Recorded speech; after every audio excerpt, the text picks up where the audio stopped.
Tollywood super star Mahesh, తమిళ star director AR Murugadoss combination లో తెరకెక్కుతున్న స్పైడర్ మూవీపై భారీ అంచనాలున్నాయి.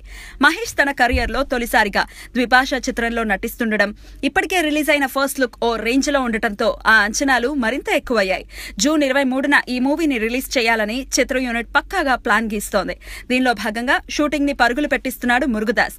ఈ సంగతి పక్కన పెడితే తెలుగు రాష్ట్రాల్లో మహేష్ క్రేజ్ కి ఏం మాత్రం ఢోకా లేదు. కానీ తమిళనాడులో అంత సీన్ లేదు. చివరికి చెన్నైలోని కొన్ని ప్రాంతాలు మినహాయిస్తే అంతంత మాత్రమే. దీంతో తమిళ ప్రేక్షకుల్ని థియేటర్స్ కి రప్పించడానికి మురుగదాస్ భారీ స్కెచ్ గీశాడు. స్పైడర్ కి 2 క్లైమాక్స్లు పెట్టాలని డిసైడ్ అయ్యాడు.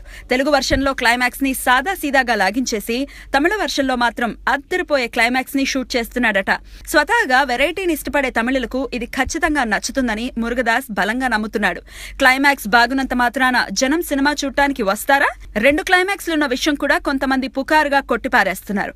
మరి అసలు నిజం తెలియాలి అంటే కొద్ది రోజులు వెయిట్ చేయాల్సిందే.